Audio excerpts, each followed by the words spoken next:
Life between the ages of 25 and 40 often feels like an endless race days, filled with the demands of work, the responsibilities of family, and the weight of unspoken expectations pressing down on us. We chase deadlines, juggle relationships, and try to meet the standards we've set for ourselves or that others have placed upon us. Yet, even in the midst of this relentless rush, there are moments when everything seems to pause, and a quiet void creeps in, an emptiness we can't quite put into words. It's a strange sensation, lingering beneath the surface, unnoticed until we stop long enough to feel its presence tugging at our hearts. It's a deep sense of loneliness that settles in, subtle yet persistent, even when we're surrounded by the hum of life, people moving, cars honking, lights flashing all around us.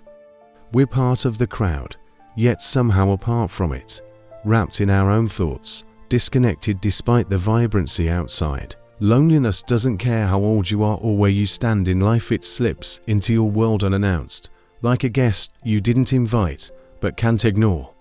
It walks beside us through busy streets, sits with us in quiet moments, a companion we didn't choose, but one that stays all the same. But is loneliness merely a shadow of sadness, something to push away or bury deep down?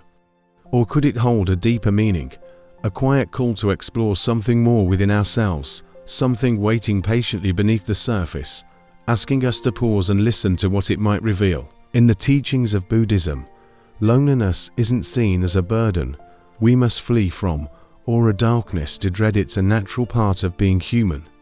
It's not something to fight against with all our might, but rather a state we can approach with curiosity, patience, and an open heart, free from fear. The Buddha, in his profound wisdom, taught that much of our suffering arises from clinging, holding tightly to people, things, or dreams that lie beyond our grasp. We ache for what we've lost, yearn for what we don't have, and in that longing, we deepen the loneliness we feel inside. When loneliness washes over us, our instinct is often to fill the silence, to drown it out with the sound of laughter, the chatter of friends, or the distraction of endless gatherings. We seek comfort in the noise, hoping it will chase away the quiet ache that lingers in our hearts. But the more we run from it, the more tired we grow. Our energy drains, our spirit fades, and we find ourselves drifting further from who we truly are. The peace we seek slips away, lost in the chase, as we avoid the very stillness that could bring us back to ourselves. In reality, loneliness is a gentle invitation, a whisper urging us to turn inward and explore the depths of our own hearts.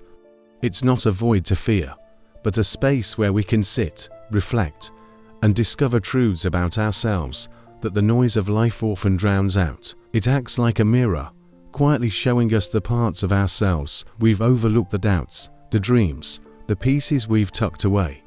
In its reflection, we see not just pain, but the chance to understand who we are beneath the surface of our daily lives. The Buddha offered a simple yet powerful truth: be a lamp unto yourself. Within each of us burns an inner light, a strength, a clarity that doesn't rely on others to shine.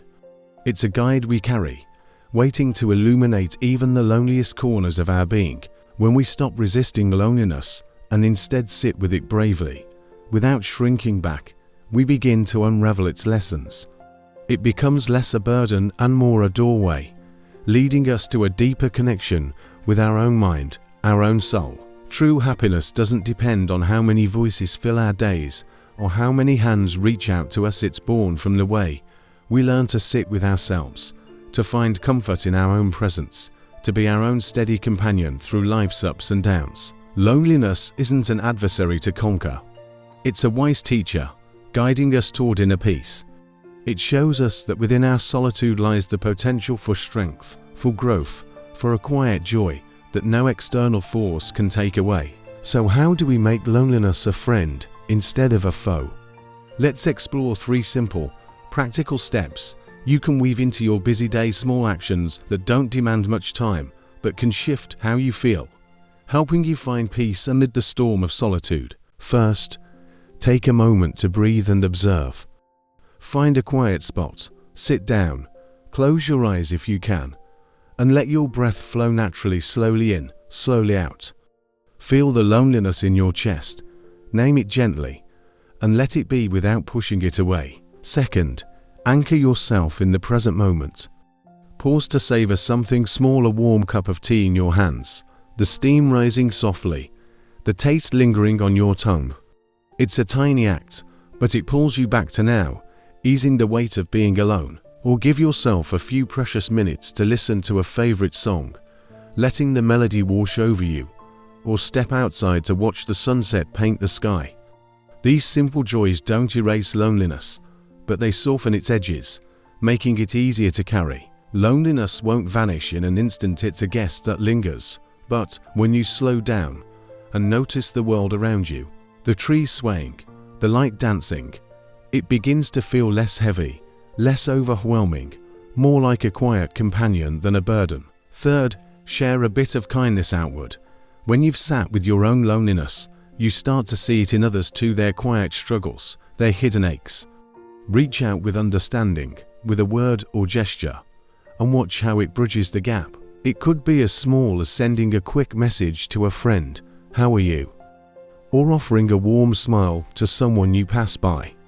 These little sparks of connection don't just lift others. They remind you that you're not as alone as you feel. Loneliness isn't the end of the road, it's the beginning of a journey, a path that winds inward toward discovering who you really are. It's not a wall to break through, but a doorway to step through, leading you to a quieter, truer version of yourself. With every moment you choose to sit with yourself, to listen without judgment, you take a step closer to freedom, a freedom that doesn't need applause or company, and to a peace that blooms from within, steady and unshaken by the world outside. You don't need anyone else to fill the silence or complete your story. You already have yourself, the most constant presence in your life. Try listening to your heart today, see where it leads, and share your thoughts below. Wishing you a day of calm and peace.